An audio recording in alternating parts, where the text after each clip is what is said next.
میں نے دیکھا وہ چائے نماز لے کر بیٹھی مصلے پر مسلسل رو رہی تھی۔ میری نظر صحیح سے اوپر تک نہیں پہنچ رہی تھی، اس لیے میں نے سوچا اگر یہ موقع چلا گیا، ڈاکٹر شازیہ مجھے دوبارہ یہاں آنے نہیں دے گی۔ اچھا ہے کہ میں پردے کے پیچھے سے نکل آؤں اور سارا منظر اپنی آنکھوں سے دیکھ لوں، ایسا نہ ہو کہ بعد میں مجھے موقع نہ ملے۔ ڈاکٹر شازیہ تو مجھے یہ سب ویسے بھی نہیں بتائے گی، سو میں نے ایسے ہی کیا۔ میں نے وہاں چھپ کر بیٹھنے کی بجائے کھڑے ہو کر دیکھنا شروع کر دیا۔ ڈاکٹر شازیہ کی نظر خوش قسمتی سے مجھ پر نہیں پڑی، پر جو منظر میں نے دیکھا اس منظر نے تو میرے سر پر آسمان گرا دیا تھا، میرے ہوش اڑا دیے تھے، میری تو آنکھوں سے آنسو نکلنے لگے۔ سوچ نہیں سکتی تھی کہ زندگی میں اتنا بھیانک سچ بھی دیکھنے کو ملے گا۔ میری آنکھیں پھٹی پھٹی سی تھیں، مجھے سمجھ میں نہیں آ رہا تھا کہ میں یہاں سے کہاں جاؤں، ڈاکٹر شازیہ کے پاس بیٹھوں یا اس نواب کی بیوی سے اس سارے واقعے کی حقیقت پوچھوں۔ مجھے وہاں پر زیادہ کھڑا رہنا مناسب نہیں لگ، میں چپکے سے پردے کے پیچھے ہی بیٹھ گئی۔ ڈاکٹر شازیہ اپنے کام سے فارغ ہوئی تو اس نے کمرے کا دروازہ کھول دیا۔ نواب سر جھکائے اور اس کی بیوی روتے ہوئے باہر چلے گئے۔ میں ان کے پیچھے پیچھے آئی، سلام دعا کی اور کہا کہ کیا میں آپ لوگوں سے مل سکتی ہوں، آپ کے گھر چل سکتی ہوں؟ نواب کی بیوی نے ہاں میں سر ہلا دیا۔ ضرور بیٹی، اب تو ہمارے گھروں میں پہلے والا ماحول نہیں رہا، تم چل سکتی ہو۔ اس نے مجھے کھلے عام دعوت دے دی تھی۔ باقی 2-3 لوگوں کو بھی پتہ چل گیا تھا کہ نواب کی بیوی مجھے بلوچستان اپنے گھر دعوت دے رہی ہے۔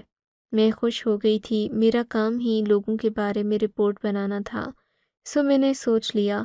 میں نے اپنے اماں ابا سے اجازت لی، ابا نے میرے ساتھ میرے بھائی کو بھی جانے کا حکم دیا اور مجھے یوں اجازت مل گئی۔ مجھے ڈر بھی لگ رہا تھا، بلوچستان جیسے خطرناک علاقے میں جانا کوئی آسان بات نہیں تھی، پر نواب صاحب کی بیوی سے میرا رابطہ ہو گیا تھا۔ انہوں نے کہا کہ آپ کو ہم ایک خاص گاڑی میں لائیں گے، کیونکہ اگر عام خاص گاڑی میں آپ آئی تو ہو سکتا ہے آتے ہوئے آپ کو کوئی نہ کوئی مسئلہ ہو، لیکن یہاں ہماری جان پہچان ہے، آپ خاص گاڑی میں آئیں گی تو آپ کو کوئی کچھ کہہ نہیں سکے گا۔ میں نے بھی اس بات سے اتفاق کیا تھا، ویسے بھی میں اکیلے جانا نہیں چاہتی تھی، نواب کی بیوی کا سہارا مل چکا تھا۔ میں نے اس گاڑی میں سفر کرنے کے لیے اپنے بھائی کو بھی آمادہ کر لیا، کیوں ہم لوگ اسی سوموار کی صبح گھر سے نکل گئے تھے۔ ڈرائیور ہمیں خاص گاڑی میں لینے آیا تھا۔ زندگی کی شان مجھے اس گاڑی میں محسوس ہو رہی تھی، لیکن یہ نہیں پتہ تھا کہ اس کے پیچھے کہانی کتنی بھیانک ہوگی۔ 18 گھنٹے کے مسلسل سفر کے بعد ہم لوگ بلوچستان میں پہنچ گئے تھے۔ بلوچستان زیادہ تر پہاڑی علاقہ ہے، یہاں سردی بھی بہت پڑتی ہے۔ نواب صاحب کی حویلی بلوچستان کے خوبصورت ترین مقام کوئٹہ میں واقع تھی۔ ہم لوگ اندر گئے تو میں یہ سب دیکھ کر حیران رہ گئی تھی۔ یہ حویلی بہت بڑی تھی جہاں نواب صاحب رہائش پذیر تھے۔ اس کا رقبہ 2-3 کنال ہوگا۔ نواب صاحب کی بیوی نے میرا کھلے دل سے استقبال کیا۔ میں گئی تو کہنے لگیں کہ میں آپ کی مہمان نوازی میں کوئی کسر نہیں چھوڑنا چاہتی، اس لیے آپ کو اگر یہاں پر کوئی بھی کچھ بات کہہ دے تو آپ برا مت مانیے گا۔ اس کی بات مجھے بعد میں سمجھ آئی تھی۔ میں نے دیکھا یہاں پر کوئی عورت بھی گھر سے باہر نہیں آتی، سب عورتیں اپنے اپنے کمروں میں ہوتی ہیں یا اپنے اپنے گھروں میں۔ کسی عورت میں اتنی ہمت نہیں تھی کہ وہ مردوں کے ساتھ باہر بازار میں گھومے پھرے یا پھر اپنا قدم گھر سے باہر نکالے۔ یہ نواب صاحب کی بیوی ہی تھی جسے باہر آنے جانے کی اجازت تھی۔ حویلی کے اندر کا منظر دیکھ کر میری تو حیرت کی انتہا نہ رہی تھی۔ میں نے دیکھا یہاں پر ایک لمبی سرنگ بنی ہوئی تھی۔ سرنگ بہت تنگ تھی اور زیر زمین تھی۔ سرنگ کے آگے کئی چھوٹے چھوٹے کمرے بنے ہوئے تھے۔ ان کمروں کو دیکھ کر مجھے موت کا احساس ہو رہا تھا۔ یہ کمرے نہیں، چھوٹی چھوٹی غاریں تھیں، مٹی سے بنائی گئی۔ ان غاروں کے اندر اگر انسان چیختا چلاتا بھی تو کسی کو پتہ نہیں چلنا تھا کہ یہاں پر کوئی موجود ہے۔ وہ بہت خوفناک اور وحشت ناک غاریں تھیں۔ ایک غار کے اندر میں پہنچی، نواب صاحب کی بیوی نے مجھے کہا کہ تم اندر جا کر دیکھو، اور پھر اسی لمحے اس نے مجھ پر غار کا دروازہ بند کر دیا۔ میرے تو ہوش اڑ گئے۔ باہر کھڑی وہ بالکل ساکت سی ہو گئی تھی۔ مجھے سمجھ نہ آئی کہ ہوا کیا ہے، اس نے مجھے اتنی خوفناک جگہ پر بند کیوں کیا ہے۔ میرا تو دل بیٹھنے لگا، آنکھوں سے آنسو نکلنے لگے۔ میں سمجھ گئی تھی کہ یہاں سے نکلنا تو ناممکن ہے، باقی کی زندگی میں یہاں پر سڑ سڑ کر گزار دوں گی، لیکن کیا یہ ان کی مہمان نوازی کی شان کے خلاف نہیں تھا کہ ایک نہتے مہمان کو انہوں نے ایک قید خانے میں بند کر دیا؟ یا اللہ، میرا کیا قصور تھا؟ میں تو یہاں پر صرف یہ کہانی سننے کے لیے، جاننے کے لیے آئی تھی۔ میں نے تو ان سے کوئی زبردستی بھی نہیں کی۔ میں چیخنے لگی، چلانے لگی، پر کسی تک میری آواز نہیں گئی۔ نواب کی بیوی نے مجھ سے کوئی بات نہیں کی، چپ چاپ اس نے میرے منہ پر ہی دروازہ بند کیا اور وہ وہاں سے چلی گئی۔ چیخ چیخ کر میرا حلق خشک ہو گیا تھا، لگتا تھا جیسے میں ابھی مر جاؤں گی۔ تقریباً 1 گھنٹے کے بعد نواب کی بیوی دوبارہ میرے سامنے آئی۔ اس نے جیل کا دروازہ کھولا۔ میں ہانپتی کانپتی باہر آئی۔ میرا تو سانس پھولا ہوا تھا۔ میں وہاں سے بھاگنے لگی۔ اس نے مجھے آواز دی، رک جاؤ تم یہاں اس نے مجھے آواز دی، رک جاؤ تم یہاں سے بھاگ نہیں سکتی۔ میں اگر کہوں، میرے حکم پر تمہیں اس غار کے سب سے بھیانک خانے میں پہنچا دیا جائے گا۔ میں رونے لگی۔ آپ ایسا کیوں کر رہی ہیں؟ میں نے تو آپ کو بہت اچھا انسان سمجھا تھا۔ میں نے سوچا بھی نہیں تھا کہ آپ میرے ساتھ ایسا کریں گی۔ میری بات سن کر وہ ہنس پڑی۔ ہاں تو کیا ہوا؟ یہاں پر آنے والی ہزاروں لڑکیوں کے ساتھ یہی تو ہوتا ہے۔ لڑکیاں، مرد، عورتیں، یہاں سبھی کے ساتھ تو ایسا ہوتا ہے۔ ہوتا ہوگا، پر آپ نے مجھے یہاں کیوں بند کیا؟ میں نے کیا بگاڑا تھا آپ کا؟ میں نے تو آپ کی شان میں کوئی گستاخی بھی نہیں کی۔ ارے تم تو ڈر گئیں۔ نواب کی بیوی میرے سامنے ہنس رہی تھی اور اس وقت وہ مجھے دنیا کی ظالم ترین عورت لگ رہی تھی۔ میں نے تمہیں یہاں اس لیے بند کیا تھا تاکہ تمہیں ان لوگوں کا احساس ہو جو یہاں پر بند کر دیے جاتے ہیں، جن سے ان کا جرم بھی نہیں پوچھی جاتی ہے۔ یہ سن کر میرے 14 طبق روشن ہو گئے تھے۔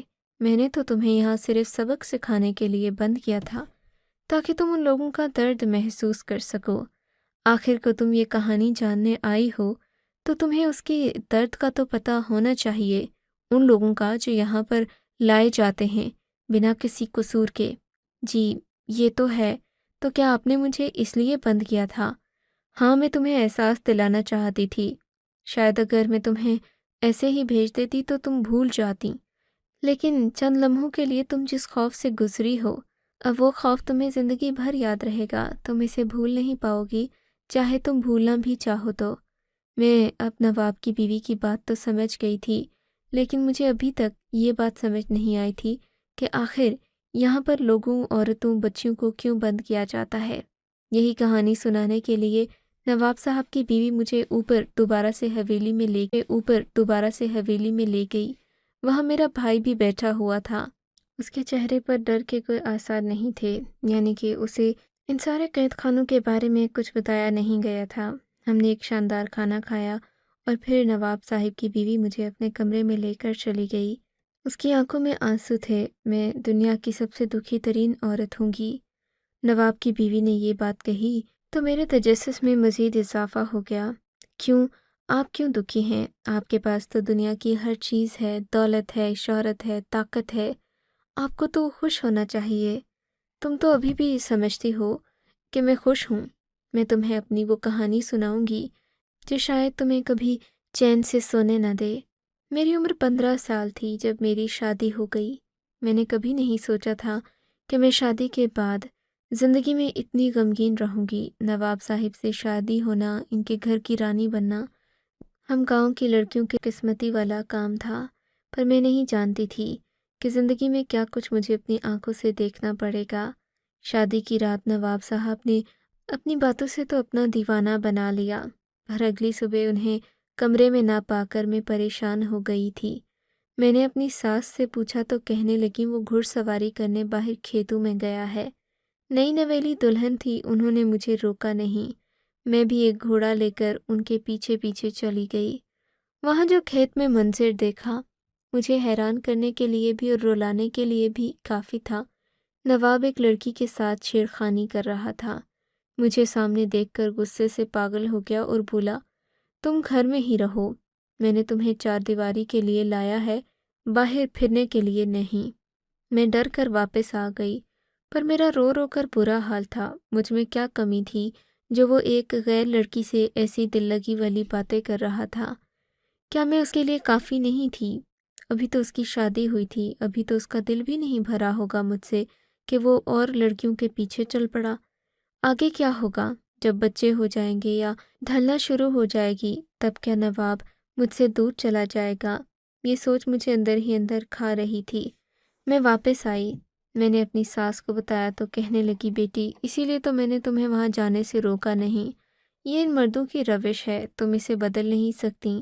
چاہے تم دنیا کی حسین ترین عورت بھی کیوں نہ ہوتی، وہ دوسری عورتوں کے پیچھے ضرور جاتا، سو یہ کوشش کرنا بیکار ہے کہ وہ صرف تمہارا ہو کر رہے۔ اتنا تو میں نے برداشت کر لیا تھا، لیکن پھر مجھے نواب صاحب کے مزید کارناموں کے بارے میں پتہ چلنے لگا۔ ایک دفعہ ایک عجیب واقعہ ہوا۔ رات کے 12 بجے نواب اپنی گاڑی میں ایک لڑکی کو اٹھا کر لے آیا۔ آج سے پہلے اس نے یہ جرت نہیں کی تھی کہ وہ کسی لڑکی کو اپنے گھر لے کر آئے، لیکن اب اس نے چلا رہی تھی۔ میں نے سنا تھا کہ اس کا باپ بہت نیک انسان تھا۔ لڑکی کا نام سائمہ تھا۔ نواب نے مجھے ایک کمرے میں بند کر دیا اور پھر سائمہ کے ساتھ نہ جانے کیا کیا کرتا رہا۔ میں تو کچھ بول بھی نہیں پائی تھی، مجھے اپنی جان کے لالے پڑ جاتے تھے۔ 3 دن تک نواب صاحب میرے پاس نہیں آئے۔ وہ اس لڑکی کو اپنی ظلم اور زیادتی کا نشانہ بناتے رہے۔ نواب صاحب کی پیاس بجھانے کے بعد اس لڑکی کو اس کے حواریوں کے سامنے پھینک دیا گیا۔ نواب ایک لڑکی کو ایک بار استعمال کر لیتا تو دوسری بار اس کی شکل بھی نہ دیکھتا، پھر چاہے اسے کتے کاٹیں یا پھر وہ قبر میں جلے، اسے کوئی فرق نہیں پڑتا تھا۔ اس 15 سالہ معصوم بچی کو سب نے باری باری اپنے ظلم کا نشانہ بنایا اور پھر اسے جھاڑیوں میں پھینک دیا۔ اس کے گھر والوں کو پتہ چلا، وہ اپنی عزت کو اٹھا کر تو لے گئے، لیکن اس کے بعد وہ چپ نہیں بیٹھے۔ اب اس علاقے میں بغاوت کی چنگاری اٹھنے لگی تھی اور نواب صاحب کی سلطنت کو جلانے بھی لگی تھی کہ نواب صاحب نے راتوں رات ایک ایسا کام کیا کہ ظلم کی انتہا کر دی۔ نواب صاحب نے لڑکی کے گھر پر حملہ کروا دیا۔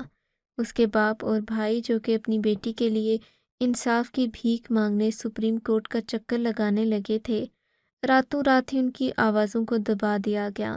عدالت کا دروازہ بھی نہ وہ کھٹکھٹا سکے اور رات کے اندھیرے میں انہیں موت کی نیند سلا دیا گیا۔ نواب صاحب کے اس ظلم پر میں بہت روئی تھی، لیکن میں کیا کر سکتی تھی؟ میں تو ایک بے بس، کمزور، لاچار عورت تھی۔ پر قدرت تو لاچار اور بے بس نہیں ہوتی، وہ ایسے ظالموں کا حساب ضرور لیتی ہے۔ اگلی صبح نواب صاحب اٹھے تو ان کی کمر میں درد تھا۔ کہنے لگے کہ تم میری تیل سے مالش کر دو، لگتا ہے کہ میں بہت تھک گیا ہوں۔ میں نے تو ایسا ہی کیا، پر نواب صاحب کی کمر پر ایک عجیب سا نشان دیکھ کر میں حیران رہ گئی تھی۔ یہ تو بہت عجیب گول سا نشان تھا، ایسا نشان آج سے پہلے میں نے کسی انسان میں نہیں دیکھا تھا۔ میں نے سوچا کہ شاید یہ نشان پیدائشی ہوگا۔ میں کچھ بولی نہیں، لیکن رفتہ رفتہ نواب صاحب کی کمر میں درد رہنے لگا۔ درد اتنا بڑھتا گیا کہ ایک دن انہوں نے مجھ سے پھر تیل کی مالش کرنے کا کہا، لیکن جیسے ہی میری نظر ان کی کمر پر پڑی تو میں حیران رہ گئی۔ اب ان کی کمر پر موجود اس نشان میں سے کچھ عجیب سے بال نما چیز نکلنے لگی تھی، نیچے گوشت اور اوپر بال۔ یہ بڑی حیران کن بات تھی، آج سے پہلے میں نے ایسی چیز دیکھی نہیں تھی۔ میں نے انہیں مشورہ دیا کہ ہمیں ڈاکٹر کے پاس چلنا چاہیے۔ اگر ہم ان چیزوں کا علاج خود سے کرتے رہیں گے تو کیا پتہ ہم ایسا نہ کر پائیں، سو ڈاکٹر کے پاس جانا چاہیے۔ نواب صاحب خود بھی اس تکلیف سے تنگ آ چکے تھے۔ وہ ڈاکٹر کے پاس گئے، دیکھا تو انہیں یہ چیز عجیب لگی۔ آج سے پہلے ایسا دانہ یا پھر ایسی چیز کبھی انسان کے جسم پر نہیں نکلی تھی، لیکن یہ عجیب چیز تھی۔ خیر ڈاکٹر نے دوائیاں دیں، نواب صاحب گھر آ گئے، پر دوائیوں سے کوئی فرق نہ پڑا۔ رفتہ رفتہ وہ چیز بڑھتی چلی گئی، یہاں تک کہ وہ ایک مکمل دم کی شکل اختیار کر گئی۔ اب نواب صاحب کی کمر کے پیچھے کتے جتنی ایک دم تھی، جسے دیکھ کر ایسا لگتا جیسے کوئی انسان نہیں بلکہ جانور ہو۔ نواب صاحب اب کمر کے بل سو بھی نہیں سکتے تھے، سوتے تو انہیں درد ہوتا اور ہر وقت جاگ کر وہ زندگی گزار نہیں سکتے تھے۔ سو وہ ہمیشہ الٹا لیٹتے اور زندگی بھر ان کو یہ تکلیف رہی۔ ڈاکٹر کے پاس جاتے تو یہی جواب ملتا کہ ہم اس بیماری کا علاج نہیں کر سکتے۔ یہ اللہ کی طرف سے نواب صاحب کو دی گئی سزا تھی، جو کہ ان کے ظلم کے بدلے تھی۔ اس دم کے نکلنے کے بعد انہوں نے کسی لڑکی کی طرف ہاتھ بڑھانے کی جرت نہیں کی۔ نواب صاحب نہ کرسی پر بیٹھ سکتے اور نہ ہی لیٹ سکتے تھے، کیونکہ جیسے ہی دم کسی چیز سے لگتی انہیں سخت درد ہوتا تھا۔ نواب صاحب کی اس مشکل اور پریشانی میں نے ان کا ساتھ دیا، لیکن مجھے ان کے جرائم سے اور ان ظلموں سے نفرت ہے جو انہوں نے لوگوں پر کیے اور جو ان کی اس حالت کا سبب بنے۔ لیکن اب تم جا کر یہ بات ساری دنیا کو بتانا، اگرچہ یہ کہانی صرف میرے تک ہی محدود رہے گی، لیکن جن جن کو تم جانتی ہو ان کو یہ بات ضرور بتانا، تاکہ انہیں بھی معلوم ہو کہ ظلم کبھی بھی انسان پر معاف نہیں ہوتا، اس کا بدلہ، اس کی سزا کبھی نہ کبھی مل کر رہتی ہے، چاہے انسان کتنا ہی طاقتور کیوں نہ ہو۔